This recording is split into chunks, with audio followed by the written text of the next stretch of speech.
Steve Bannon, thank you Thank for you, coming man. on. I Well, appreciate thank you for it. coming to the War Room. We were just talking about New York and that you like New York. Love New York. New York's my favorite city.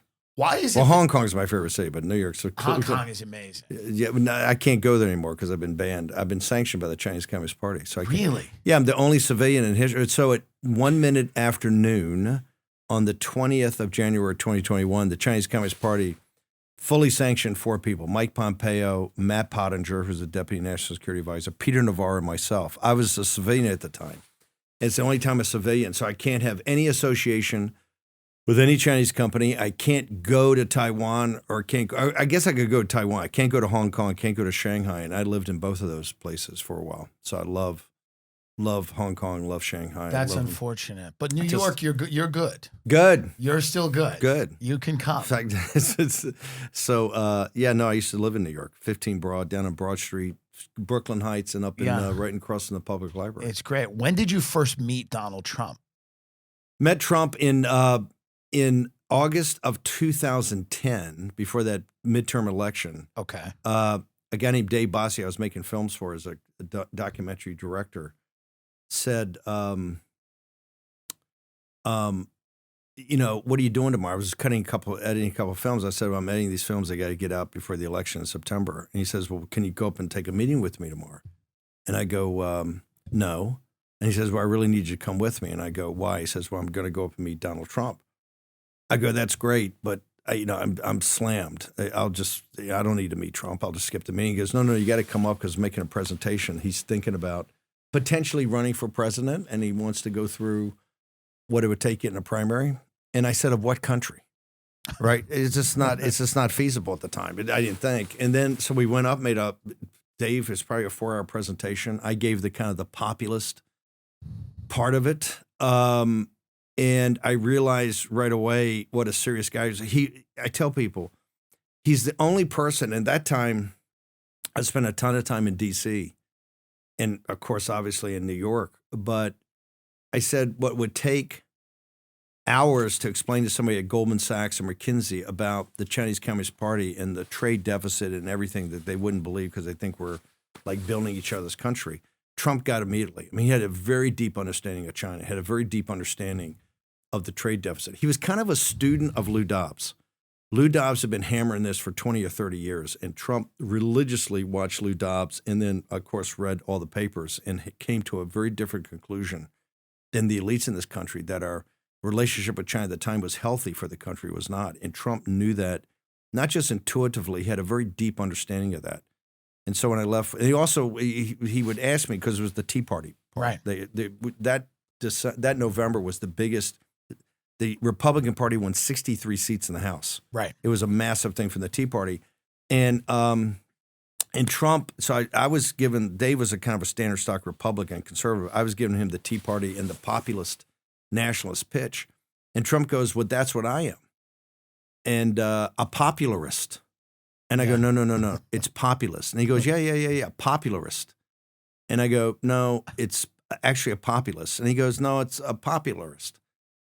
So I just quit trying to change it. And then on the train on the way back, we took the Acela back, and I'm sitting there thinking about the meeting. And I turned to Bossie and I said, he actually understands things at a deeper level. Right. I understand what he means by, I think I get what he means by populist. Remember, he's a McLuhan-esque figure. Right. Everything like Marshall McLuhan, the media is the massage, the media about modern communication theory for mass communication. Yeah. Trump understands that at such a deep level. At a cellular level. That people don't understand. Like he understands. Even his detractors, the people who hate him. Don't get it. And they don't understand his power. And they what's amazing to me is I've grown up, I'm 40 and I've grown up and I've seen, I've paid attention to politics for the majority of my life. Every election, is some type of referendum on something. I've never seen a party as out in the wilderness right now as a modern Democratic Party. They don't know how to deal with him. They don't understand his appeal. You said this brilliantly on another interview. They've never fully been interested in why he was popular. They're only getting interested now. And that was something brilliant that I thought was very interesting. Remember, he's a Democrat. I'm a Democrat. Right. I come from a working class Irish Catholic Democratic family, Union family. He's a Democrat. We understand the power. Every major political movement in this country has been predicated upon working class and lower middle class people. It just has. That's the power. Trump understands it. That's his audience. That's when I say mass communication. He understands how to have a emotional but also mental connection with a mass audience, working class. The Democratic Party has abandoned the working class. What they are is you have these billionaires at the top, the Wall Street guys, the Silicon Valley guys. Then you have the credentialed class. All these people with college degrees and Ivy League degrees are sitting there like on MSNBC telling you the way things are going to be. And then they have a kind of a mass of the poor right below the working. They've abandoned the working class to us. This project on populist nationalism I've been working on for 14 or 15 years, and they seeded the ground. It wasn't that hard because if you go after and present yourself as somebody that could potentially be a solutions provider or at least prepared to listen, the working class is looking for solutions. They're looking for people to listen to them. That's where Trump stepped in. He changed the Republican Party from a country club party to a party of working class people in under 10 years. From the time I met him in 2010 to 2000, and he really started getting really involved in probably 2012, 13. In 10 or 12 years, he totally changed a party to be a working class party because in one of the big things, the Democrats just ceded it to us. They didn't try to fight it. They're not trying to fight it today. The people that actually speak about populism, Ro Khanna, who's very smart, talking about economic patriotism, or Fetterman, they're kind of on an island. You don't They're see marginalized. They're marginalized. You don't see them. I keep telling us that you don't see them. It's one thing to talk populism, another thing to get into it. You don't see those guys on MSNBC every night. You don't see them talked about pushed every day in Democratic circles. And these are the guys that are at least trying to come up with working class and populist solutions. And they're kind of on an island right now. The Democratic Party has just totally ceded because that credentialed class, they're too precious to want to, get down and kind of deal with working class issues. Why did Bernie Sanders, who had a similar position on immigration at one point to yours, maybe not exactly similar. I don't know. No, he had it totally similar. It was very similar. We just lifted Bernie Sanders' shit. I mean, come on, we just took it. He was 100%. He said open borders is a Koch brothers proposal. Like that's something they wanted. Cato, yes, he understood that. And he understood they wanted to drive down wages. At what point, and Bill Clinton said similar things. Because Bill Clinton, remember, the Clinton's power all came from the white working class. That's how they survived that's how they survived in Arkansas. That's how he won the presidency.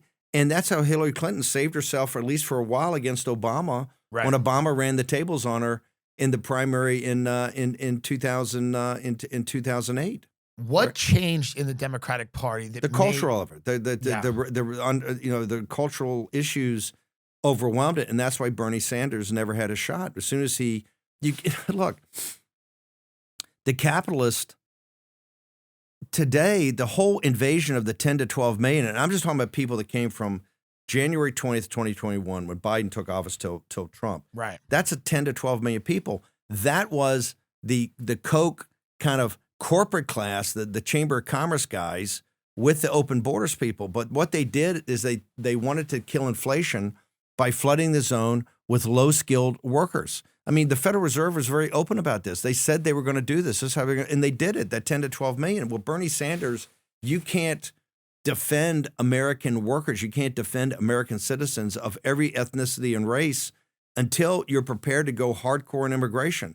You can't have the world come here to your own country that your family's been here for generations, busting their ass to make this country better and to make the communities better, and have the world come in here and compete with you, not just with with the low skilled jobs, but also with the phoniness of the H-1B visas, and that we don't really have any legal immigration in this country. It's all a scam. So it's the all H-1B a scam. visa, and I wanted to talk to you about that. It's depressed wages. The whole thing's depressed wages, and they're winning. This is why Bernie. This is why Bernie. I say Bernie Sanders. The reason people say was Bernie's a fucking pussy. Yeah, he had two shots at the Clintons. The Clintons are the epitome of the neoliberal neocon globalist. Okay, and they're like the mafia. Right? These are hard people. There's nobody harder than Hillary Clinton. She's tough. She's tough. He had two shots at her. Yeah. I got brought into the campaign, not because I knew anything about politics. I'd never been in a campaign office in my life. But I had focused for a couple of years, working with Peter Schweitzer and other people, on taking down the Clintons. I got brought in because they were so far behind that they needed somebody if you were going to win, you had to bring Clinton's numbers down, because President Trump at that time, candidate Trump, you could argue anywhere from 8 to 14 points down in mid-August of 2016. To close that gap, you got to bring the heat on Hillary Clinton. And I was brought in as that because I knew the Clintons. And Bernie Sanders, I keep telling people, he had 2 shots at her, never laid a glove on her. It was a pillow fight.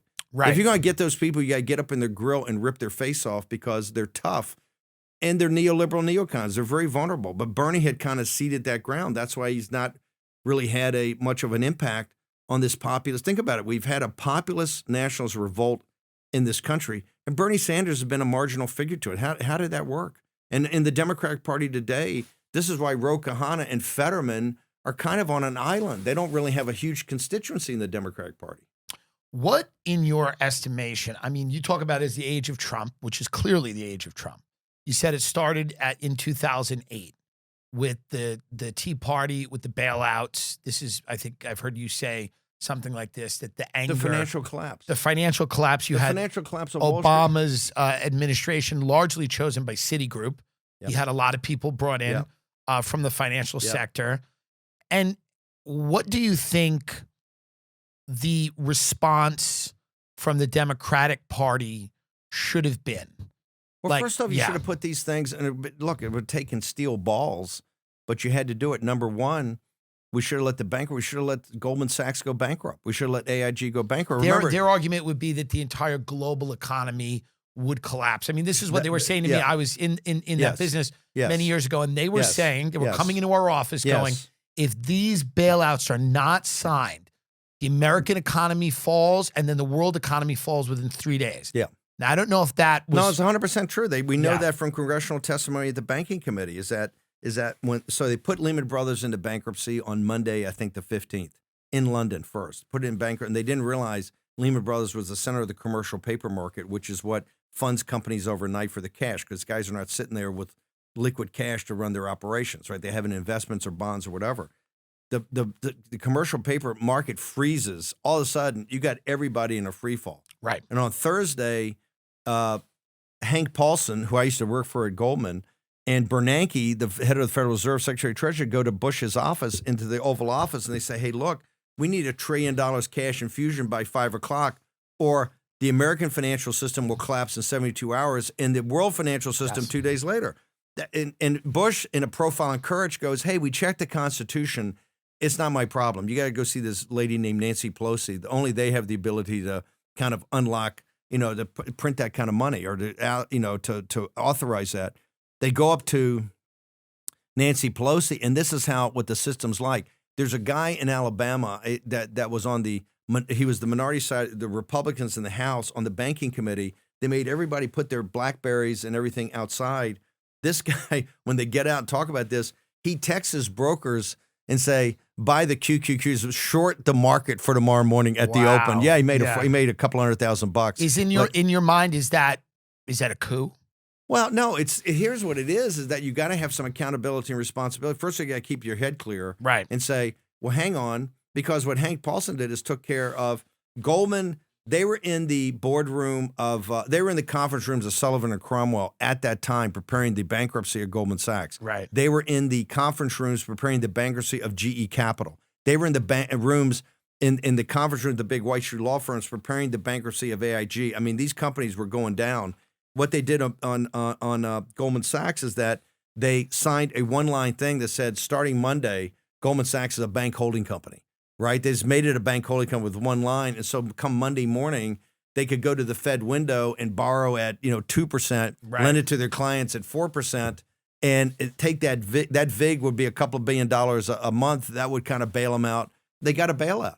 All these, every one of GE Capital, Merrill Lynch, all of them got bailouts. And this is all on the backs of the taxpayer. But the little guy, $35,000. The little guy. First off, the little guy didn't get a bailout. Worse, Hispanic and Black, particularly working class, where the guys got wiped out of their equity in their homes, right? Because all the CMOs, all the mortgage packages collapsed.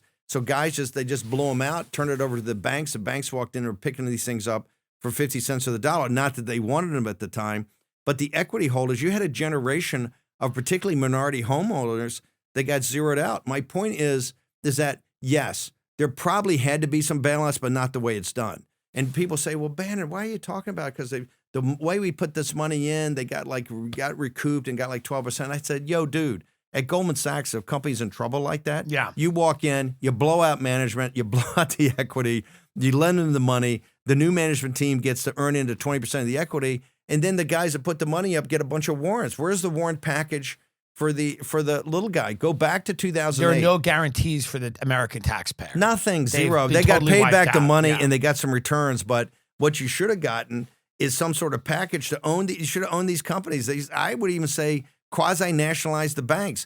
They proved that they were incapable. You make a lot of people in this town nervous when the way you more talk. on Wall Street. Yes. Well, that's what I mean. But I mean, like, fuck them. You got if you're not making them nervous, you're not doing your job. As you the whole should. game is is totally rigged. It's completely rigged against the little guy. The little guy. And at the same time, they went to Silicon Valley and did a deal with the oligarchs. The little guy in this country, and this is a revolt. The guy making $45,000 a year, right? The entire world's system rests on his shoulders. Okay, not just the American economy and paying the taxes here, but the kind of the post-war international rules-based order, which is if you look at the Eurasian landmass from Western Europe and NATO to the Middle East, Persian Gulf, to around the Straits of Malacca and South China Sea, up to Japan, around the rim of the Eurasian landmass, you have these four big nodes. And there you have America has commercial relationships, capital markets, trade deals, which were upside down on everyone on. You have some sort of a little bit of cultural back and forth, but you have an American security guarantee. It's the reason our defense budget is $1 trillion. So it's the reason our dollar has value. It has value, but that dollar during the yes, we're the prime reserve currency after Bretton Woods, and that's how you have to. We took it over from the Brits. That's how you run an empire. We were a hegemon, at least for a moment in time.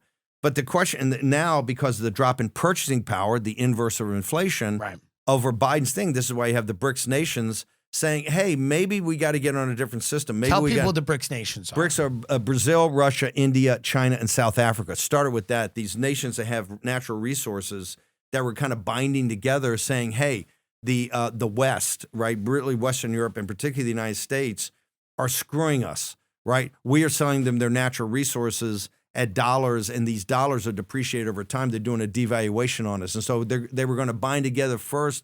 They kind of figure, almost like, think about, hey, how do we redo the cartels like the OPEC back in the 90s? They were thinking of that. Then it became maybe our combined purchasing power. Maybe we do another currency. We bundle together. Maybe it's China. The CCP was always trying to destroy the U.S. And Trump just comes out the other day and says, hey, BRICS nations, I love the fact you're having conferences and talking about some sort of go back security. Anybody even thinks about putting 100% tariff on everything, right? To try to blow them up. Has your child ever been caught under a tractor trailer or another piece of farm equipment? If they have, it's time to call Morgan & Morgan. It's America's largest personal injury law firm. Has a friend of yours ever been paralyzed from riding a jet ski? If that has happened, it's time to call Morgan & Morgan, America's largest personal injury law firm. Have you or someone you know received a third-degree burn from a cup of coffee at a drive-thru where your hand is now gross? If that's the case, you have to call America's largest personal injury law firm, Morgan & Morgan. Have you slipped and fallen in a Wendy's and hurt your hip, and now you can't dance? If that's the case, you have to call America's largest personal injury law firm, Morgan & Morgan. Their fee is free unless they win, meaning that there's no out-of-pocket expense to you unless they win. Morgan & Morgan are the top personal injury attorneys in America. So if you are out there trying to get some compensation for an accident or an unfortunate event out of your control, no fault of your own, Morgan & Morgan is your ally. They come and they help you get what is rightfully yours. Get what is coming to you. Get what is yours. If you or anyone you know has been a victim of any type of pool-related injury. Wet pool deck, no sign. You see where I'm going with this? You shattered your ankle in a heavy door at a bank. Morgan & Morgan is America's largest personal injury law firm. forthepeople.com/Tim. forthepeople.com. If someone's friend's ferret bit you, for the people that carry diseases, forthepeople.com/Tim. But back to the financial crisis, you have a collapse. And here's the problem I got with them. It's not capitalism. You've socialized the risk. In other words, if it collapses, the little guy bails it out. But you give unlimited upside to the elites. In the history of this nation, the greatest concentration of wealth in our history took place in the Obama administration. On the surface of it, he's the most progressive guy, and he's doing some stuff. But that's all pro wrestling. And where it really matters, money and power, they have the greatest concentration of wealth to the top 1%, because what they did is they took the balance sheet of the Federal Reserve, which is about $880 billion in Bush's there, and they basically flooded the zone with liquidity to prop up real assets, real estate assets, and stocks and bonds. And so if you owned financial or real assets, that run you had, which you had nothing to do with, they took the interest rates to zero. And by the way, zero interest rates kills the little guy, because you got your little passbook savings account or checking account, you get no interest. So for those 5 or 6 years when interest rates are near zero, big guys can borrow the money, but you're sitting there and you have no capital accumulation, because your little savings account, checking account has no interest on it. So everything was to benefit the wealthy and the power guys. And quite frankly, Geithner and the people at the Fed knew this, and they had some guy named Christopher Leonard wrote a book called The Lords of Easy Money. He went back and read all of the conferences and meetings of the Federal Reserve governors, which, by the way, is kept secret for 10 years. He went back to the 10-year, and he's got the transcripts where the guy, I think it was Dick Fisher in the Fed chair in Dallas, is sitting there when they're doing this. He goes, hey, you understand we're going to eviscerate the working class in this country. We're going to destroy the middle class. We're propping up this entire bailout on these guys' shoulders, and they get nothing. In fact, not only are they going to pay for it, they're going to get crushed because of these zero interest rates, of which they can't get access to capital. That's exactly what happened. That's the time I realized every time you've had a financial crisis in the world, you've had a populist reaction. And that's when I said this will. Now, I didn't meet Trump till years later, or really get to know him, politically until like 2013 or 14. But I knew, as sure as the turning of the earth, you were going to have a populist reaction to that. You had it first in the Tea Party, and then later you had it in the Trump MAGA movement. But this is played out pretty much to the way that it normally plays out. And we're still in a horrible situation. We haven't gotten to 2008. More importantly, nobody associated with that collapse that made all that money and all those fees beforehand, nobody's been held accountable. Nobody. Do you think that you fast forward to the situation that we see now, where we're talking largely about the financial industry that's very cozy with government? You have Hank Paulson going in, talking cozy, it owns a government. It's not cozy, it owns a government. Lock, stock, and barrel. It seems to me, and perhaps to you, that there is another industry right now moving in that wants to own the government. And that is the tech industry. That seems very cozy, very close with the government. You've been outspoken, and you're one of the only people who's been publicly outspoken about the dangers of that. Well, at the same time, right after 2008, this is when Obama became aware of the power of social media. There's this famous meeting at San Francisco airport where the guys at Facebook come to him with his team, and they tell him about the power of Facebook, because he's running as a populist outsider against the Clinton machine. Nobody gives Obama a chance. He's an anti-war populist outsider. Nobody gives him a chance at first against the Clinton apparatus, right? The Clinton mafia. He does this, a lot of it's through social media. They have an implicit bargain later with the oligarchs in what I call the algorithmic age. They allow the Facebooks, the Twitters, the Googles, all the big platforms that charge. they essentially reach a Faustian pact, which is we're a hegemon globally, right? And what we need to do in the age of the algorithm is keep the commanding heights of technology. So we make an implicit deal with the oligarchs. You're going to have no Justice Department interference, no Federal Trade Commission interference. We're not going to try to break you up. They're going to have no antitrust pressure at all. We're going to allow you to become the richest people on earth, okay? But you have to give us the commanding heights in the age of algorithm. And here's what have we found out?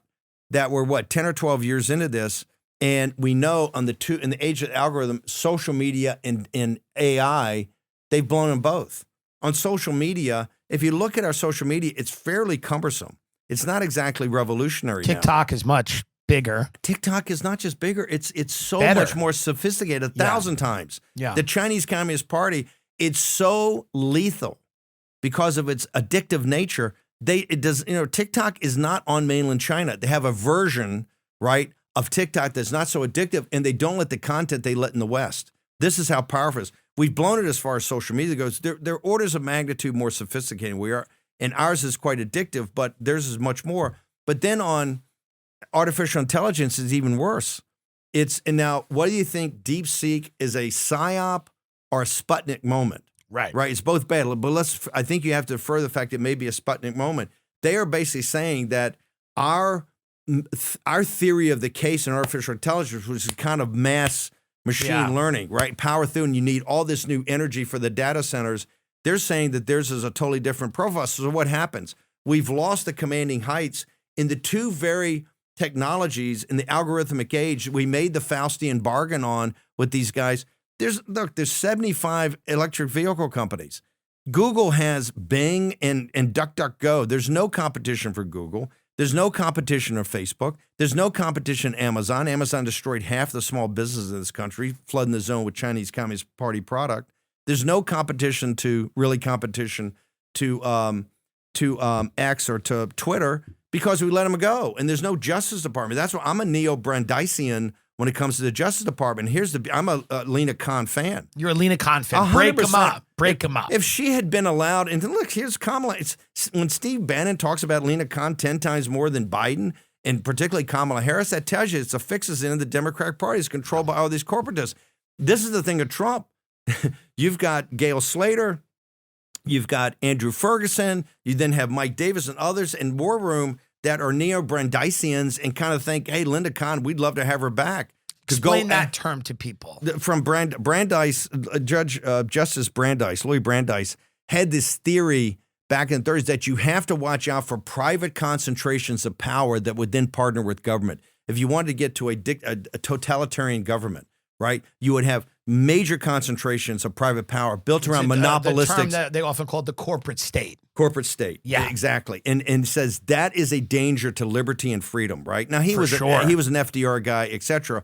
You've had it, then a school came up in kind of the 80s from Chicago called the Chicago School that really looked at it from consumer pricing, right? That everything's got to be to the benefit of the consumer. And so it's kind of a gentle way to go on antitrust. It's buying people off. It's going, your jobs don't exist anymore, but the T-shirts are less money. Exactly. Yeah, or even in competition, when they look at mergers, that what's the price, and they do all these kind of Cato it's a very libertarian school. It hasn't worked. And it's just basically we can immiserate your lives, but if we give you enough creature comforts, if we give you Netflix, if you can DoorDash Taco Bell, which I've done, and I'll admit that, but if you can do all of those things, stop complaining that you can't send your kids to college. Exactly. That's kind of the layman's way to say it. And so in neo-Brandeisian is, to get back to what Louis Brandeis said, is that these great concentrations, which was really... That's the last time. If I'm ever asked to leave a plane, if I'm ever dragged off a plane for heaping abuse on a flight attendant who deserves it, I'm going to scream, I'm a neo-Brandeisian as I am dragged off the plane. You'll get that. What Brandeis saw, though, is the Chinese Communist Party's model. Remember, we did all this after Tiananmen Square when Bush 41 sent Scowcroft over to say, no, we're going to get you. You got to calm down this political stuff, but we see you as a partner on the manufacturing side on a global basis. We will get you in the World Trade Organization. We will give you most favored nation status. We'll do all this. And the theory, they said, we will take the Chinese Communist Party and turn them into a liberal democracy. These will all become Jeffersonian Democrats.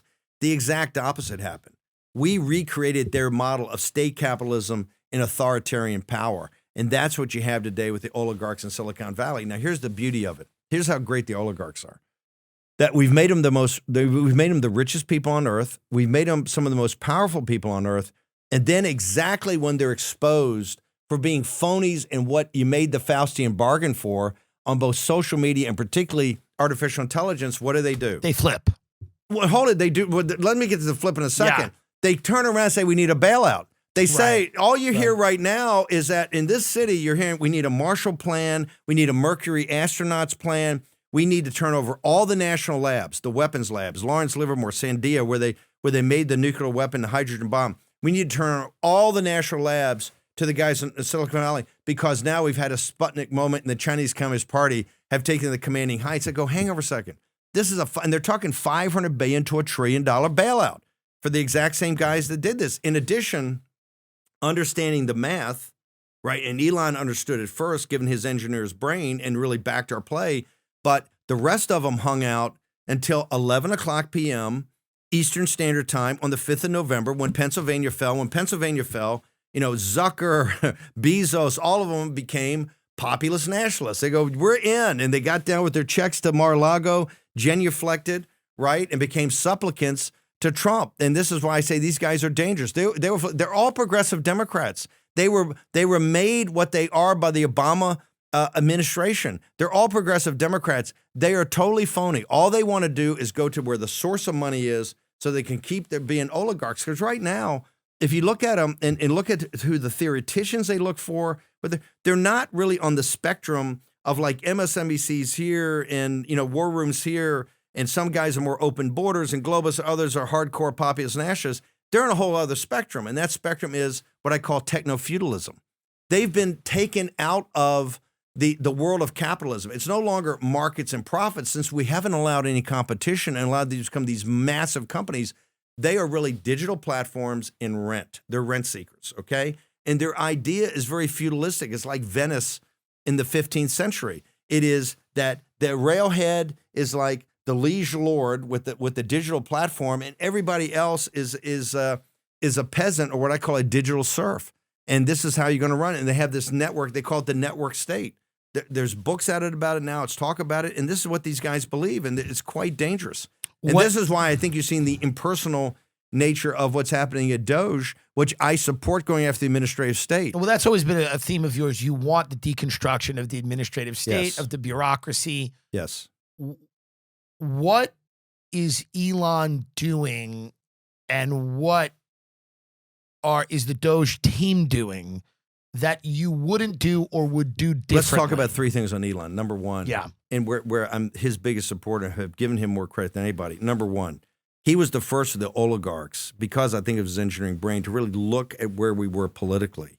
And he worked through the math to say, hey, look, this Trump thing is actually this populist nationalist movement, which is what I call MAGA plus low information voters, plus part of the Make America Healthy Again. These housewives who were red-pilled during the pandemic, particularly about what their children were being taught in school. That's right. And the health thing with the mask.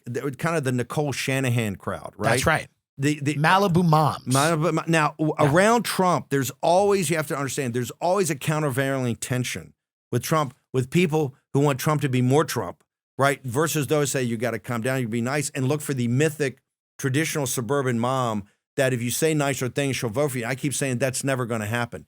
Elon came in at a time in the campaign in the spring and summer of 2024 when that was actually being talked about.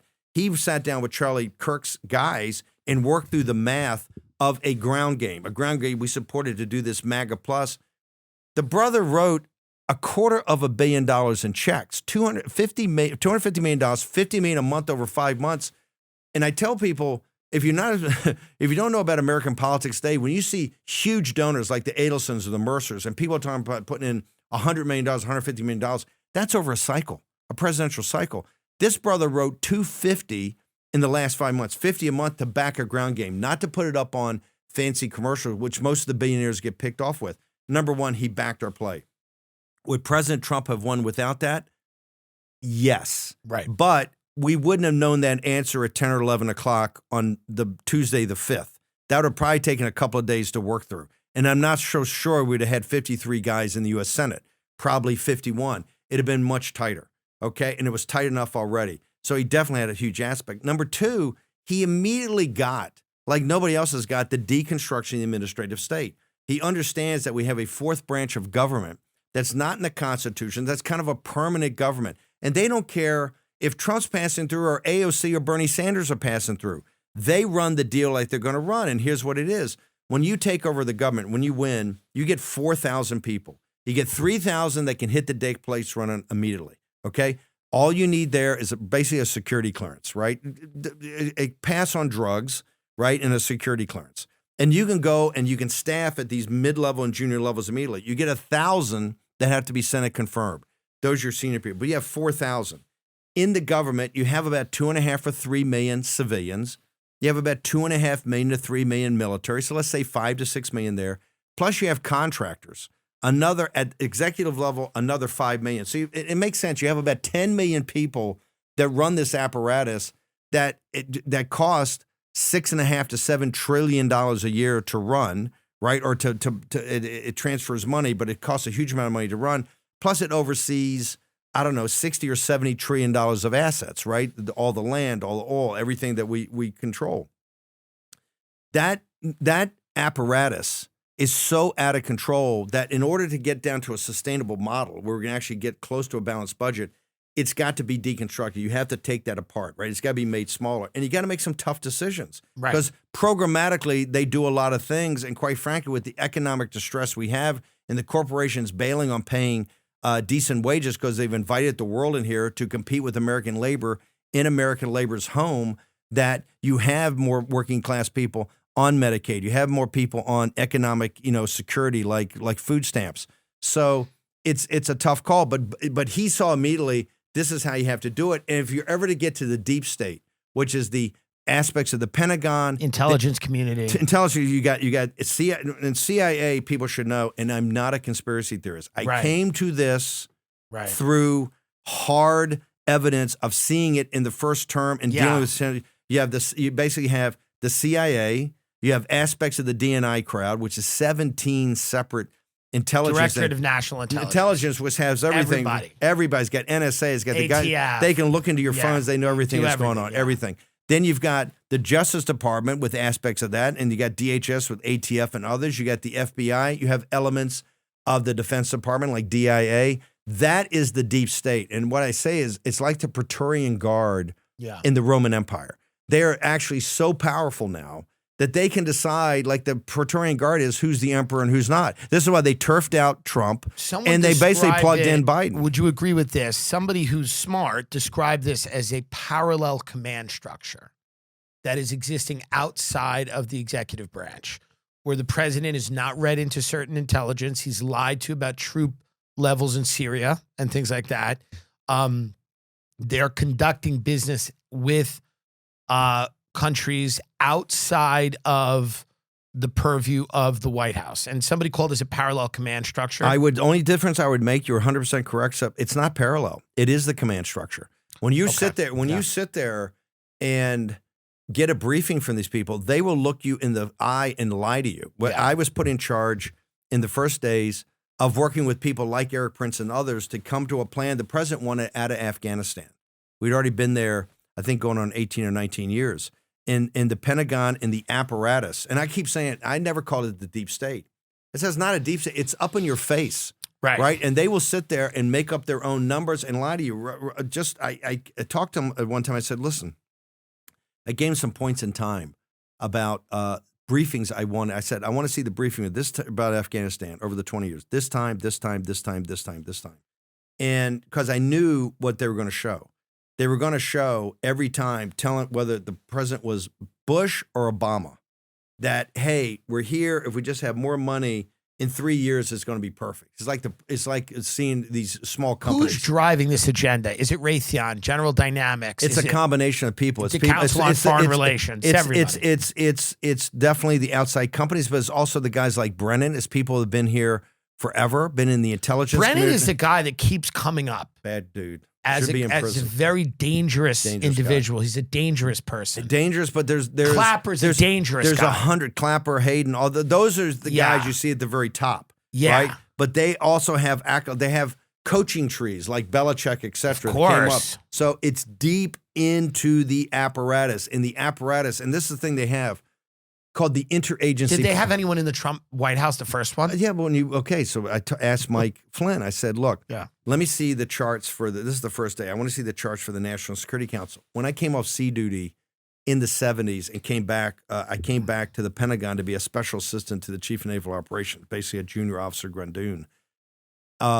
This is in 1981 when Reagan's like, the guys in the Pentagon at that time thought the National Security Council ran the world. The National Security Council had 25 people. You had Kissinger, you had Brzezinski, and then they picked Richard V. Allen because they didn't want some Dr. Strangelove type. Right. Reagan didn't.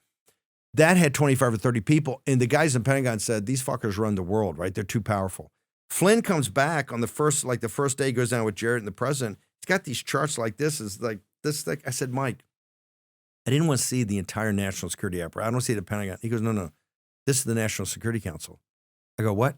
292 billets. If you look at it, they're into everything. And I go, my God. I said, how many political appointees we got? He says about 40 or 50. I said, well, hey, heck, no offense. We don't know 40 or 50 MAGA guys that step in there right now. We have to get rid of some of these. These are called detailees. They come from the Pentagon. They come from the CIA, they come from DNI, they come from DHS. It's essentially the way the deep state runs the system. They have, think about it, with 292 billets, they have... Billets meaning... But slots where a person goes. Where somebody goes, yeah. It's 292 bodies, but they have a billet, boom, where they plug a person in. We wanted to get rid of those. So they know that new administrations coming in are not always going to have these 200, 300 people. No, Obama, no. In fact, it's impossible. First off, you don't even have the allocation of political appointees. But you might have 25. 25. So that's the thing. So by making it larger. Yes. And they have a phrase, I call it their fetish. They have a thing called the interagency process. In other words, everything has to go through the CIA's got to sign off, the State Department. You got to remember, the CIA has a military aspect to it. The State Department has an intelligence aspect to it. The deep state is like kudzu, and it's run by the CIA. The CIA controls behind the scenes. And the CIA is run by the billionaires. Well, the CIA reports to, first off, an elite class of Americans have just been, from OSS to the CIA, very Ivy League. When I talk about the credential class, the traditional control of the CIA has been kind of the Ivy League. Yeah, Harvard, Yale, Harvard Law School, yes, Princeton. A little bit of that's changed, but not the mentality. The very mentality is that Cold War liberalism. They are the guardians of this republic. That's right. Right? And you have these politicians, whether they're clowns like Bill Clinton or neophytes like Obama or dangerous individuals like Trump, they can wander in and out, but they are the guardians of the republic. Very like Plato's guardians. They are the guardians of this republic. America's become a hegemon because of them. They decide we're going to stay in the Ukraine for 3 years.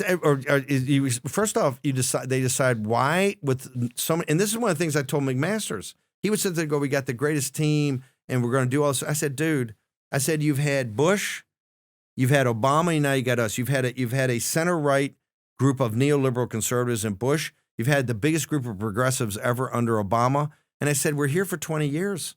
I said, you've had smart guys around this table. Why has it never changed? And the reason it never changes that the neoliberal neocons have an apparatus. That apparatus is the deep state. And this is why I say if AOC or Bernie was there, they'd be just as dismissed. This is what eventually impeached Trump. They saw Trump as such a danger. This was the whole Russia hoax. This was a guy named Colonel Derek Harvey and an Army sergeant called Higgins were two brilliant guys that understood this. They actually went through and came back and made a presentation. Here are the deep staters that actually are in the National Security Council, right? Here's who their names are in ranked order, the ones that should be turfed out. The number one name was this Eric Camarillo guy who eventually was the whistleblower on the Trump call to Ukraine. The original whistleblower was a guy that 2 years before they identified as one of the most dangerous guys because he's a deep stater. I love Factor meals. They're high protein and you can do anything you want with them. You can do keto, you can do a high protein diet, you can do a low carb diet. What's so special, and I have them and I've tried them and they're tasty. I love it. Yum, yum, yum. Because they're tasty when you eat them. I invite my friends over for dinner parties and give them all Factor meals, and they're thrilled. They're actually thrilled because I'm like, let's enjoy each other's company, but be healthy. I love all the different options that Factor has because you never get bored. So many meal, like I was on a meal, I'm literally, and you might think this is a joke, but it's not. I was on a meal plan once, and literally it was boiled chicken. It was boiled chicken. They would send it to me. They would send it to you in like a little box. It was like a boiled chicken, and then it was like a blood-like substance, kind of like a thick blood. Every day, 3 times a day. And that was boring and gross. Factor is different because it has different varieties of all of the different meals. Calorie Smart, Protein Plus, Keto. You can also get wholesome smoothies, breakfast, and grab and go snacks. Because sometimes you want to grab and go. And I've realized that time is so important. What is time? Really, no one can explain it to you. You can listen to hours and hours of people babble, and you still don't even really know what it is. You just know that you always need more of it, but it's infinite. You know what I mean? So here we are again. But the thing about the grab and go is you grab one of these things, these bars, these chewies, and you're in your car, and the kids are, oh, I left my notebook at the house. You know, oh, you're never going to be anything. I turn around because you're forgetful. You don't take it seriously. And if you keep leaving your folder in the house, you're going to be a homeless person. And that means you're not going to have a house. And I know that seems fun now because you like playing in the backyard. But you know when it's not fun? When all you have is the backyard. You actually only like the backyard because you can come into the house. But if I took the house away and it was just the backyard, we'd have a real hellish life, which is what you're going to have if you don't remember your folder. Okay? But because I had a grab and go keto snack, what I'm able to do is turn this car around and get your folder because I didn't spend time making pancakes or scrambling eggs. I had a little Factor snack. Would I have liked to have more of a meal? Maybe I would have. But because this Factor snack enables me to get your folder, I'm giving you a shot at a life. Okay? I'm giving you a shot at a goddamn life, which is something that was never done for me. Okay? My father was a drinker. The thing about Factor is the calories, you have the keto, you have a lot of options. It's really great because we can't, with the cooking and the wok, you get the wok out. You ever try to cook when you have the wok? It is fun to wok because things go up the side and you can, but that's a whole nother. But it's tough, the wok. Eat smart with Factor. Get started at factormeals.com/factorpodcast. Use Factor Podcast to get 50% off your first box plus free shipping. That's Factor Podcast at factormeals.com. Listen, if you like my show, which you should because it's good, use my promo code, okay? That's code Factor Podcast at factormeals.com/Factor Podcast to get 50% off shipping on your first box. And, you know, this is really important. It supports our show and it supports your metabolic life. The deep state is a real thing. And this is why you see President Trump going after it hammer and tong right now. Also, Elon's hitting it from a different angle. He's kind of going after the administrative state. He'll get to the deep state because one of their slush funds, like USAID. USAID has essentially always been a CIA front. That you see, yes, do they have water projects in India? Do they have some stuff in sub-Saharan Africa? They do. That's all on the surface to make you feel better. They're running this thing, particularly funding all the media against Orban in Hungary, funding money to all these source-backed institutions, NGOs and NGOs on the southern border to do the invasion. A lot of that was funded by USAID. And I mean, this is somewhat unrelated, but I guess perhaps incredibly related. You know, why did the media take very little interest in the person who almost killed the president? It's 100% related. There's no interest. The assassination attempt. But think about it. The media, I was just watching because of the classic on TCM the other night in the Oscar month. They had All the President's Men. Right. If you go back and look, it's a great movie. A great, fabulous movie. A classic. But if you go back and look at the 60s and 70s. Yeah, they were killing him every other day. And the people, New York Times, the Washington Post, these people were anti-institutionalists. They were all over the FBI. They were all over the CIA. They were all over investigative reporting. That's completely flipped. The Democratic Party and the mainstream media became the defenders of the institutions. This is why every night you hear them banging on us. oh, they're trying to get out of NATO. They're trying to do this. They're trying to tear down. They got Kash Patel and Dan Bongino at the FBI. They have Tulsi Gabbard. The Democratic Party, and I think they know politically they're in a tough jam. They became the defenders of a corrupt system. They became the defenders of institutions that clearly have to be at minimum reformed, and I think, quite frankly, purged and taken down and rebuilt. So they're defenders of that. All the mainstream media is the biggest defenders. I mean, on the Washington Post, David Ignatius comes on Morning Joe. We call it the Langley Bugle, the Washington Post. It's you're getting the pure thing you're getting the CIA's point of view that day when you see Ignatius. You see the same things in the New York Times, big reporters on defense. You're getting the Pentagon's perspective. So the mainstream and liberal media have this is just perpetual war for perpetual peace. Invade everywhere and invite everyone in. Invite everyone in. And invade everywhere. It's a Steve Saylor quote, invade the world, invite the world. Invite the world. And then you have a citizenry here that's immiserated, that is paying for all these wars. Their lives are terrible and getting worse. And their kids' futures are shot. And they're manning. Remember, it's these kids, it's the family, it's the children of this eviscerated middle class and working class. The kids are walking patrol in the Hindu Kush, or with the 101st Airborne Brigade in Romania on the Ukraine border, or in the 2 carrier battle groups in the Red Sea. They're calling this democracy. They're calling you a fascist. Right. They're saying Steve Bannon's a fascist. Yeah. What he's describing right now is democracy. Have you noticed the way this is being presented? I'm sure you have. Yes, 100%. And this is what I love. This is what I love about it. Right. We're winning elections with bigger coalition. In the woods with the goat head is democracy. The council is democracy. You know what I mean? Like, well, they're total. It's authoritarian. It's authoritarian model like the Chinese Communist Party. They want a couple of industries, state capitalism, where they have elite merger, right, between big government and big business. They control things. And what I find so laughable is we're actually winning elections. Let's take 24. After having the 2020 election stolen from us and being now debanked, deplatformed. Remember, I'm deplatformed everywhere. War Room's not on. How did they do that? When you talk about that, because I will have to ask you that, because people will jump on that and they will say that nobody found any proof, then no Republicans and no courts. Here's the proof. Here's one of the pieces of proof we got.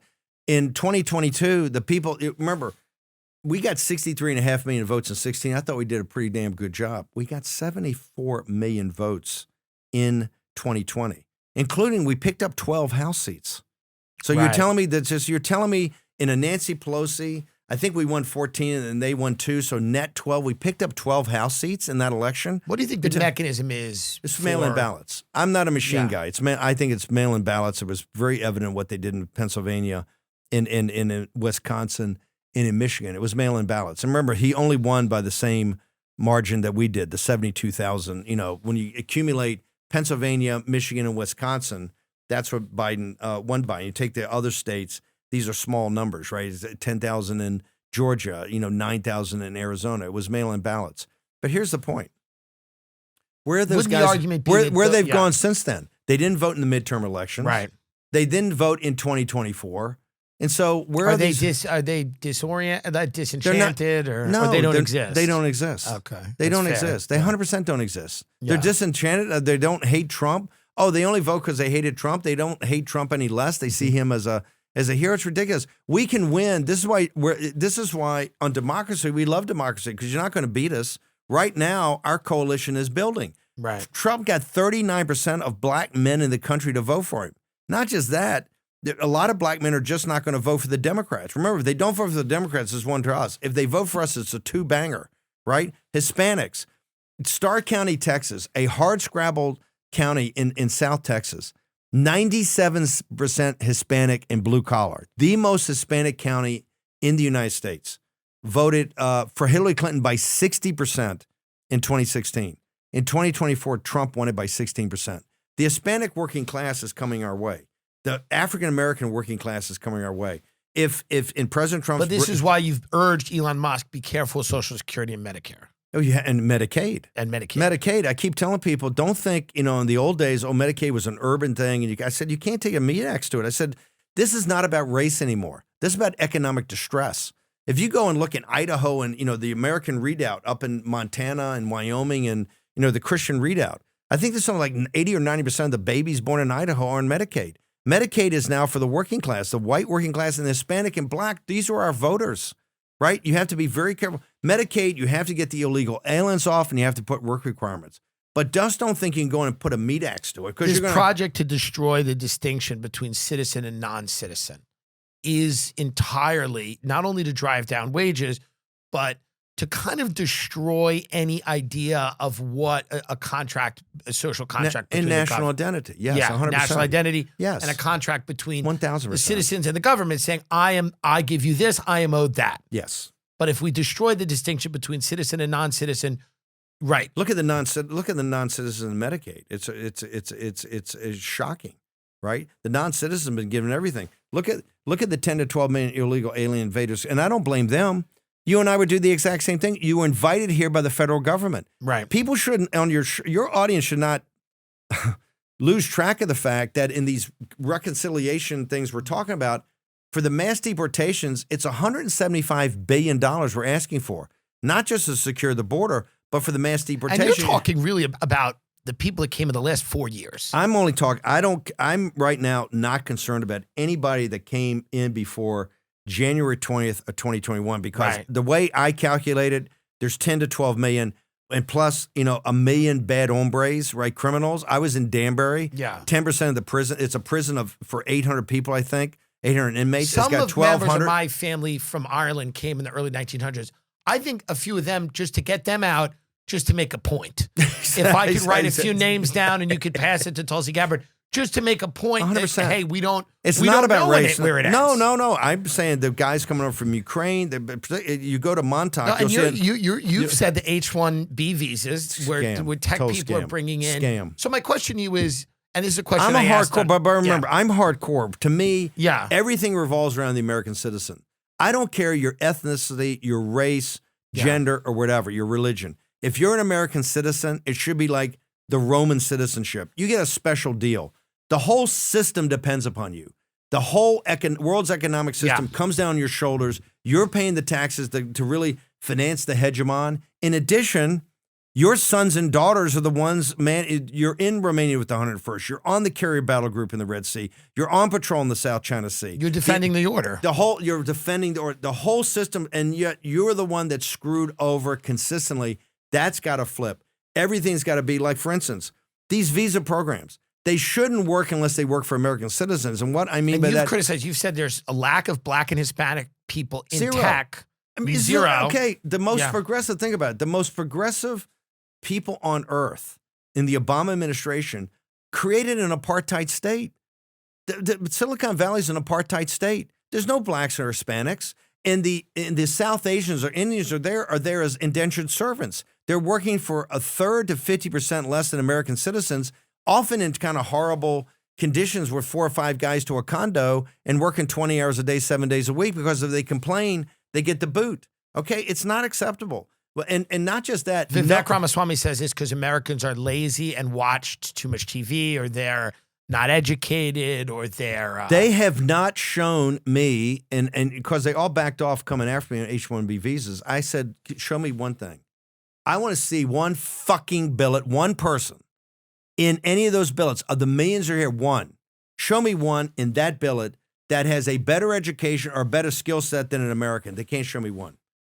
They can't show me one, and they won't show me one because it doesn't exist. It has nothing to do. And when the media says high skilled, these are not high skilled. This is basically the essentially the mass programmers, right? This is not. It's all about getting it cheaper for 1/3, because most of the cost of these companies is in the programming, right, or the technicians. The technical aspect of it. They pay 1/3 to 50% less. They have higher margins. They have higher stock prices. They get bigger. Their warrant packages worth much. The math here is not complicated, but they can't show that the H-1B visas are bringing in more educated. We have plenty of educated people in the United States now. People in the United States are going to want to get paid a certain amount because they're not going to compete against the world. Number two, being Americans, you got a little cussedness and grit. This is what, hey, and you're going to be vocal about what working conditions are. That's what it means to be American. That same grit and tenacity and getting up in people's faces is the same reason that we won World War II, the same reason we won the Cold War, the same reason that calling those same Americans or their sons or daughters are on the carrier battle group in the South, in the Red Sea. You can't separate them. And here's the problem: is we've invited the world. It is not acceptable in this nation to bring in foreign workers to compete against American workers for these jobs. This is bullshit. It should be. I want a total moratorium until we get sorted exactly what's going on, and until those billets on H-1Bs, which are so corrupt, I would shut it all down, all of it. I deport immediately everybody. I would give every billet in 60 days, every job in 60 days to an American citizen. And Bob's your uncle, and we have to be this hardcore. I am very hardcore in these things because if you don't take it to an extreme, you're never going to change it. The capitalists always want to have lower wages and more malleable population. And it's not even capitalism; it's crony. You know what I mean? It's the corporate state. Yes, it's the corporate state. Zuckerberg, we don't have capitalism. Bezos, Andreessen, guys like this. The reason they're all oligarchs. Do they love America? And what's no? But listen. Their network, they're oligarchs. What they love is their money and their power. Have they ever sacrificed for anything in this country? When President Trump came up for the first time, and tried to give working class people, and it showed in the 2019 numbers that blue collar wages increasing at a faster rate than white collar wages, college graduates higher than college graduates. Did they support him? No, they deplatformed him, debanked him. Everything. They have no. Do you see those guys volunteering to go overseas and defend their country? No. What they want to do is go to the Pentagon and get a big fucking fat Pentagon contract, right, to leech off this nation. No. They're not good guys. And I keep telling people in our party, don't think they support us because they don't. They're very good at knowing where power is. And right now they think that we're, before Obama and the Clintons were the power and Biden, now it's us. They, just like they betrayed them and flipped on them, they flipped on their creation of progressive Democrats. They are progressive Democrats. I'm going to do the ad for BlueChew now because it is a unique online service with the same active ingredients as Viagra and Cialis.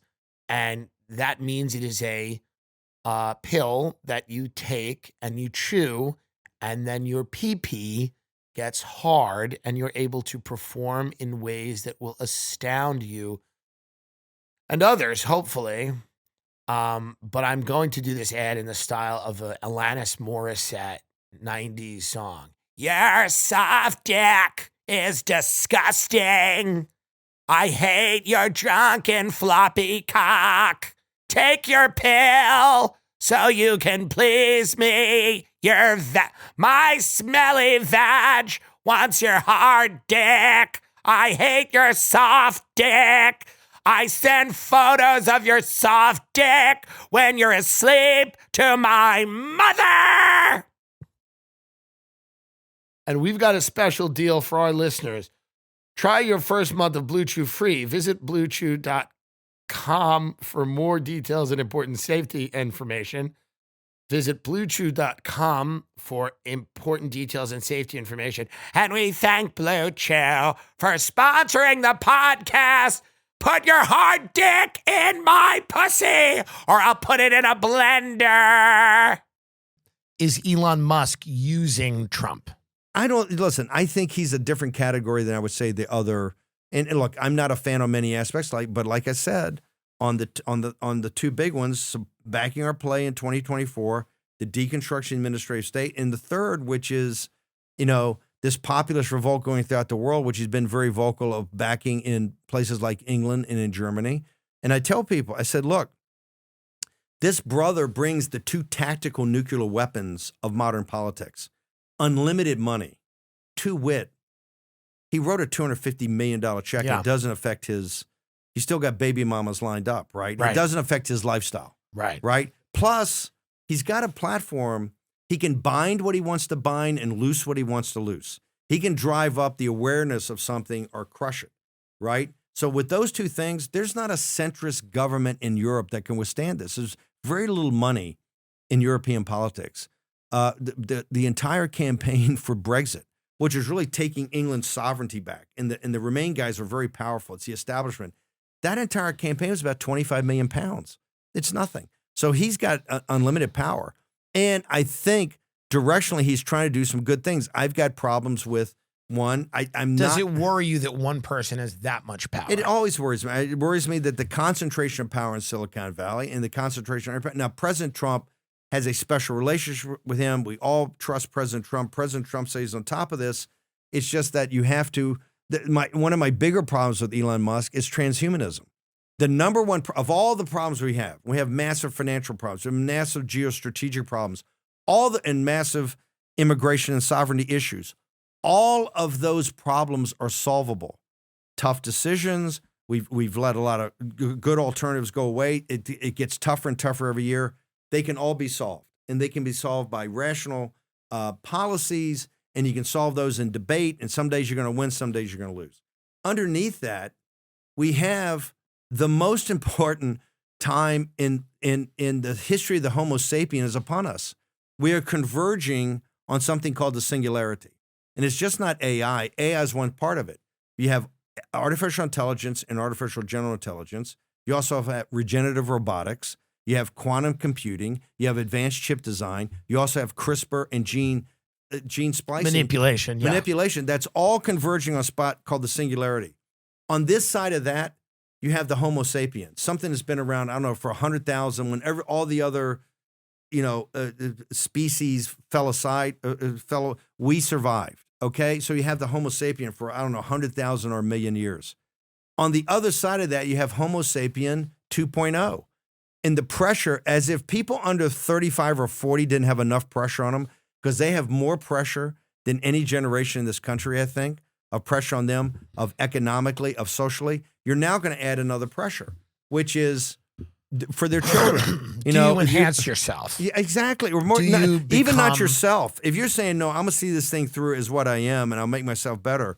But you look at your kids and you say, hey, look, I worked my ass off and I went to an Ivy League school. I went to a great university. I became great in a sport. I became great in my profession or my love, my hobby, whatever it was. And you're going to sit there and go, let's chip the kids. There's only so many slots at Harvard. There's only slots at the University of Michigan. There's only so many slots at Wisconsin or Arizona. Chip the kids.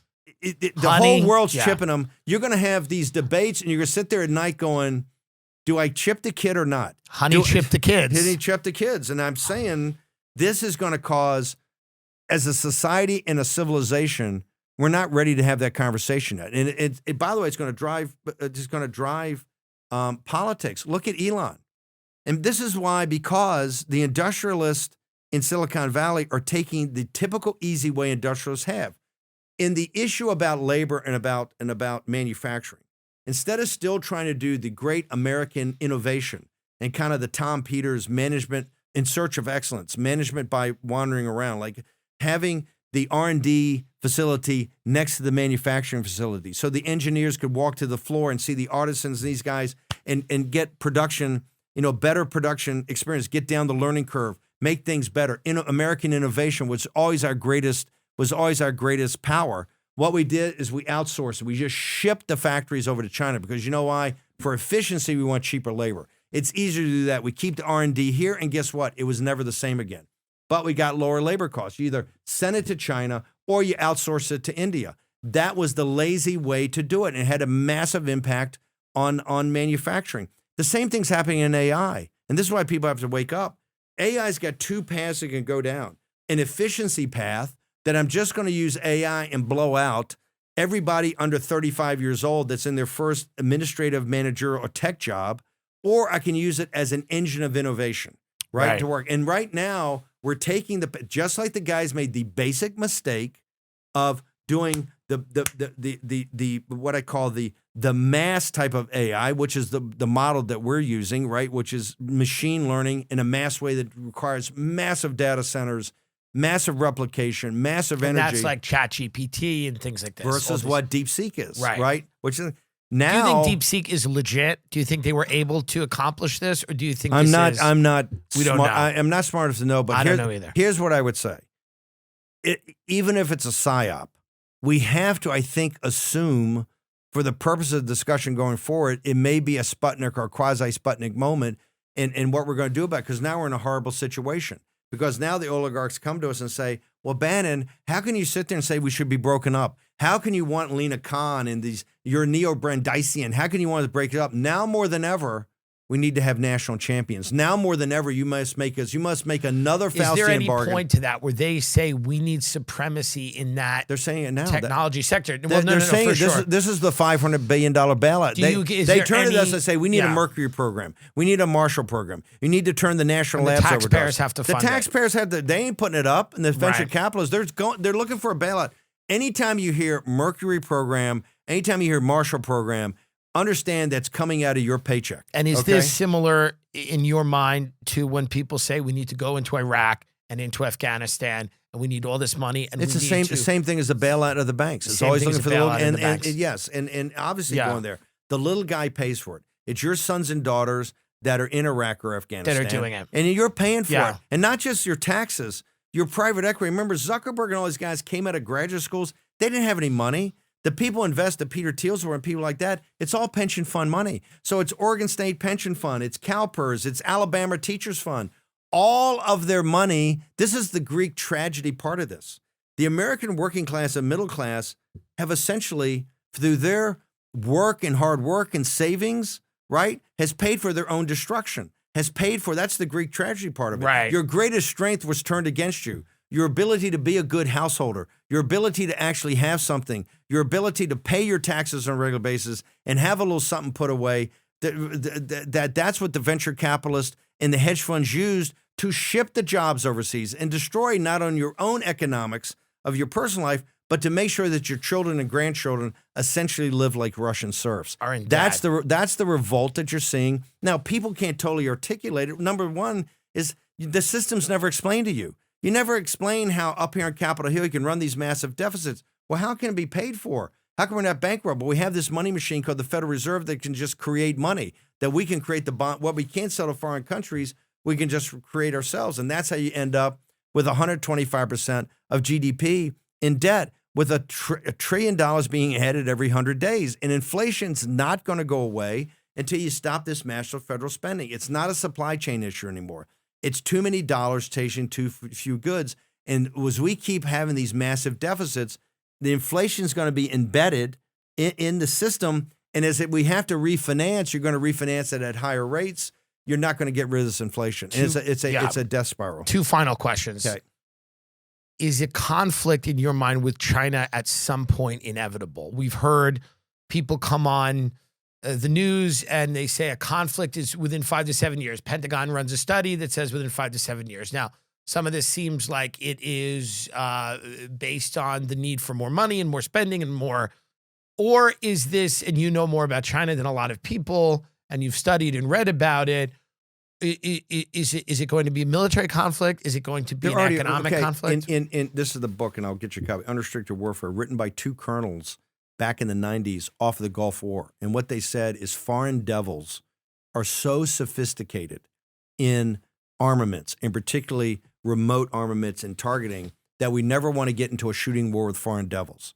That unrestricted warfare will be cyber, psychological, political, economic. We will do everything. And in fact, they announced in 2019, there's a people's war. The Chinese Communist Party is at war with us today.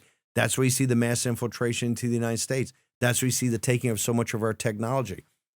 We don't need, and Sun Tzu tells them in their belief, the moment they have to go kinetic, they feel they've already lost. Number one, they don't want to fight the foreign devils in a kinetic war because they understand one thing we can do is get up on it and fucking blow shit up and kill people, okay? We're very good at that. They considered that defeat. They want to defeat us beforehand. My point.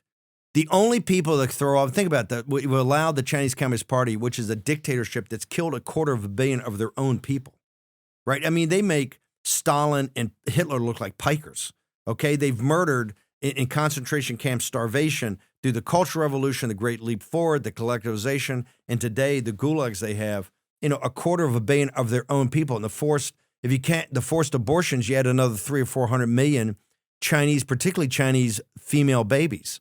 So these people are murderous dictatorship, yet we interact with them, we're in business with them like they're part of the Kiwanis Club. If you want to support Lao Beijing, which is the only way they can be overthrown, that's a name for old 100 names, because there's basically 100 names in the Chinese language, right? 100 last names. And so old 100 names is a term for the common man in China, common man and woman. If you want Lao Beijing to overthrow him, we just have to do two things. you cut them off completely from any access to American capital. And I mean any. No stock market, no equity, no lending, no nothing, zero. And you cut them off 100% from American technology. They will collapse, I believe, in 100 days. They cannot exist unless they have access to American capital or access to technology. This is why I'm one of the leaders of the decoupling effort, right? And President Trump, he wrote an executive order on Friday and signed it. That's probably the toughest thing we've done about no involvement at all with technology companies of any company that does Chinese military. It's the first time somebody's put down the law. That's the way you take care of the Chinese Communist Party. If we don't do that, I believe we'll be in a shooting war in the South China Sea and around Taiwan in 5 years. And people have to understand, I don't care about your moral, whether you think you're supporting Taiwan for a democracy or not. Advanced chip design, 30 to 40 to 50% of our advanced chip design comes from Taiwan. And it's not easily replicable. The Koreans have tried it. The Japanese have tried it. We're trying it here in the United States with the CHIP Act. We are 10 or 20 years away from those plants. Advanced chip design is both an art and a science. We don't have it. They have it in those plants in Taiwan. It's 80 miles from the mainland China. It's a horrible situation. President Trump thinks about it all the time. You talked about the Pentagon. And that's where I spent half of my career at sea was there. The other half was in the North Arabian Sea and Persian Gulf. So I've steamed those waters. Right now, there's not been a war game in the Pentagon. They've put this out in the last 7 or 8 years that we've won defending Taiwan. Wow. Right. And they know that. So, and if they take Taiwan, the American economy will drop into a depression. They understand that. That's why it's kind of a standoff right now. But we have to get much more aggressive on the CCP or we're going to pay for it. And we do that by restricting Wall Street and restricting Silicon Valley from being in business with them. The salutes that Elon, I think, might have done one by mistake, or you did one, these things that people are getting very upset about. You just got a lot of press at CPAC or whatever it was. I gave a motivational talk, and at the end, I always give a wave to the audience. What they did is they took a nanosecond clip and said, Bannon's throwing a Nazi or Roman salute. They just came out today, Byron York over the Washington Examiner came out with a photo of Kamala Harris doing the same thing a couple of years ago, where she waved to the audience. So this is just silly. No, but what they're trying to, listen, the speech, I gave the speech and said. Because you go like this, but you're probably waving. I'm waving to the crowd. Yes, I just did it. I just did it. Yes. This is the clip. You're waving to the. And by the way, I did with the French guy. Yeah, with the French guy. It's easy to do. You can do it. You go, with the French guy that said he wouldn't come, they had a thing, a Front National, where I talked to their group 7 years ago. I did the exact same thing. I went up and waved to the crowd like that, and I go, "Oh God." Nothing you've said today indicates that you have any adoration for or sympathy for any of the Hitlerian. Right. But people know. But what they didn't want to do is cover the speech. In the speech, I said, the whole world's media is there. The same guy, the whole world's media is there. They're not there to see Bannon. Because they get enough of me yelling in the microphone 4 hours a day. They get Elon Musk. They don't need more Elon Musk. They get, Elon all the time. They don't need Trump. Trump, another hour in the thing today, signing executive orders and blowing them up when he's asking questions. Trump's so far in their head. I said, and they're not there for JD. They get enough of JD too. They came because they want to see where the power in this country lies is with this populist movement. And they can't understand it. And they can't destroy what they don't understand. And so they're all there to see these people. And I said, you are the power. When Trump went back to Mar-a-Lago after they stole the 2020 election, hey, the entire Republican Party abandoned him. Everybody was debanked, deplatformed. All the oligarchs kicked him off everywhere. It was his base that said, fuck this. If you're in, we're in. And when he said, I'm in, understanding, and this was the greatest moment of moral clarity and one of the greatest profiles in courage. You take Kennedy's book, read them all 8 examples. I think he got 10 examples. They don't compare to Trump.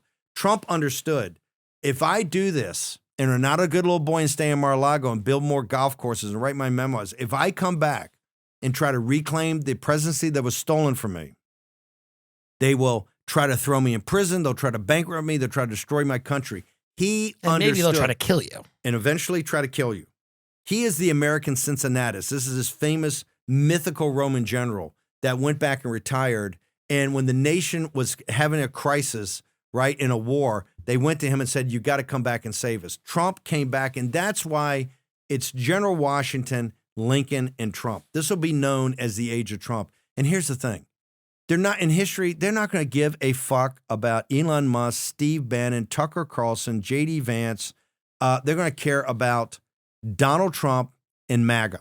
They're going to say this guy was a billionaire that came and basically formed a populist nationalist movement that gave the country its sovereignty back and gave the country its freedom back. And that's why I think he's not only one of the greatest presidents we've ever had, he's one of the 2 or 3 greatest Americans we've ever had. And this is why I'm a huge proponent of trying to see if he can't stick around as long as possible, because at least for another term after this, because that would require amending the Constitution. Well, we'll see about that.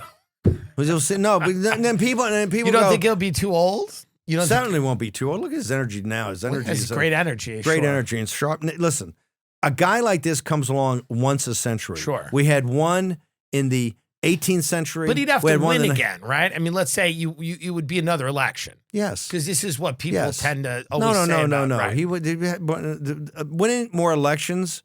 We're not concerned about that. We think that this guy is on a roll right now. We think we're building our coalition. Now we have to deliver, right? Yeah. There's going to be some people should understand. You have to deliver. Next 3 or 4 months are going to be a firestorm on this Capitol about spending, about taxes. And I'm a big proponent that if we can't cut spending enough, if there's not enough revenue coming in from tariffs, you're going to tax the rich.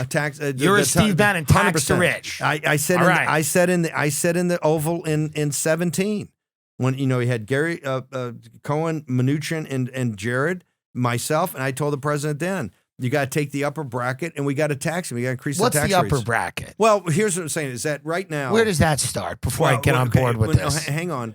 You're probably going to fall into that. No. Right now, if you look at Steve, if you look at the $4 trillion, these private planes are expensive and they're dangerous. If you look at the $4 trillion, so if we don't extend the tax cuts, right, there's basically, as Scott Best said, there's a $4 trillion tax increase coming. If you take couples filing together under $400,000 combined, that is essentially $2.6 trillion of that. Okay, so that covers, and I would actually say increase that maybe to 500,000. Then you have a couple $100 billion for pass-throughs of entrepreneurs with small companies. That leaves about $1 trillion for the top 5% or the top 3%. Those tax cuts would not be renewed.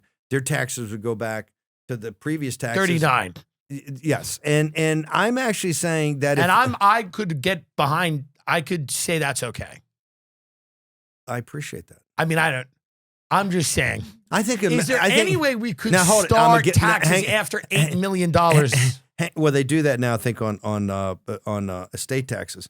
And let me give you one more piece of news, though.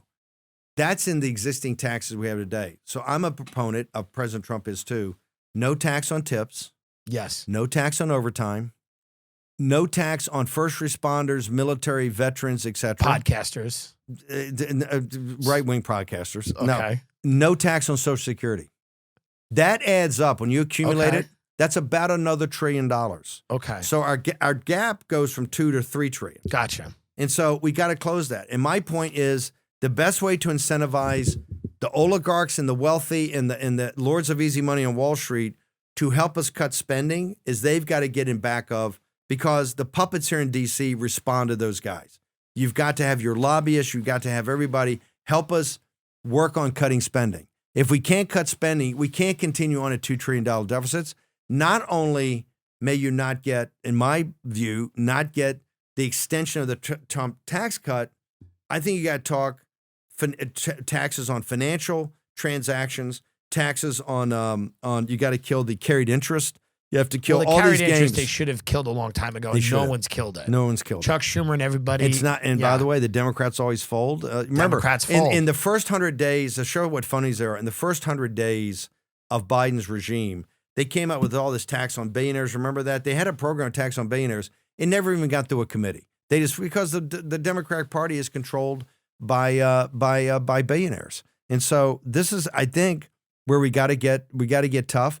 I just saw a poll today that 50% of Republican voters, President Trump's supporters, 50% agree that if we got to close this gap, that they support taxing the wealthy. I think it's just going to happen, and to me, it's just logical. I'm not against it, and I think that we should care for, I've always said, listen, I lived in California for many years, pay high taxes. And I said, if I was living in a place where it was nice and people were being supported and cared for with the money, it's great. But if I'm paying 13.5% of my money and someone is using the bathroom in the middle of the parkway, I'm asking questions.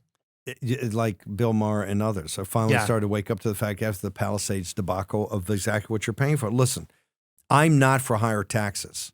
What I'm for is fiscal sanity. Right. We're in a financial crisis. If we can't, if President Trump's geoeconomics on tariff, because he doesn't think of tariffs as a 25% tariff on a Mexican avocado or some under the hood part from Canada. He looks at it as we have a premium market that's basically supported and made robust by working class people. You have to, if you want to get through the golden door, you got to pay a premium. Like you get a skybox at a sporting event or a front row ticket to a concert. You either move your manufacturing here and create jobs, or you're going to pay a price for it. He believes, I think, like Navarro, eventually a third of our total revenue can come from external sources, not internal. But if we can't, cut spending, get more duties, fees, and tariffs from outside sources, that gap at $2 trillion is not sustainable. And it's just going to keep driving inflation. It's got to be cut. If you want to get under $1 trillion, and Doge doesn't come up with those types of cuts, which I think right now is still to be seen. There is waste, fraud, and abuse. But if we can't get to those cuts, eventually you have to get additional revenues. Those revenues, to me, should come from financial transactions, carried interest, others, and obviously the wealthy that can have made us so well from the 2008 collapse. I mean, we've created more wealth for them. The Wall Street Journal today just has a report out that the entire economy, 70% of it is, or a third of the purchasing power, but 70% of the overall is driven by the top 3%. People making more than $350,000 a year, I think. We can't continue into that system. That makes sense. We have a capitalist system. We got to keep it. Well, we have a capitalist system with no capitalist. Right. Think about it. Right. 70% of the people in this country don't own financial or real assets, right? They have to have a piece of the action. If you have everybody the piece of the action, and this is not socialism, these people never ask for anything. Fairness. It's also practical. President Trump keeps saying it's a revolution of common sense. Common sense means let's get everybody to be a capitalist. Let's get everybody to be an owner of something. Financial assets, real assets. Skin in the game. Skin in the game. Care about their community. Care about the community. Once you incentivize people with actual ownership, you create a capitalist system. Right now, we have a oligarchic system. Yes. Right? It's very huge government, a handful of players in each industry, whether it's media, whether it's defense contracting, whether it's big pharma, health, the oligarchs in Silicon Valley that have elite merger or elite capture, right, or regulatory capture. This has to be broken apart, and they're just not going to sit there and say, oh, this is brilliant. Why didn't we think of that? We'll just toss you the keys. Every day is going to be a fight. It will be. And we're asking people in your audience, as you become awakened to what reality is, understand they're always going to try to throw, it's Nazi salutes, or these guys are nativists, or they're racist. We're anything but. We're saying that the greatest resource this country's ever had, is its people, particularly working class and middle class people. It is what has created more value, more wealth, freed more people than any nation in the history of the earth. And what we have to do is make sure that they're incentivized and rewarded for that. And if we do that, this thing is going to thrive like nobody's business. Steve Bannon, thank you so much for coming on. You got Trump elected. Can you get me elected to the? I didn't get Trump. Trump got himself elected. Well, yeah, but you were instrumental in it. I had a small role. Could you make me the mayor of the Pacific Palisades? First off, I'm still going to work on your thing. You want to opt in for the no tax cuts for the podcasters, right? I'm very serious about that because we're the new media and we have to pay. I pay this lug. I pay producers.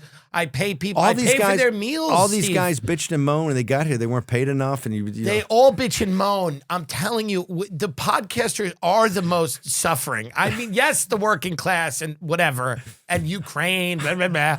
I can't hear about that anymore. The podcasters, we're spending the money.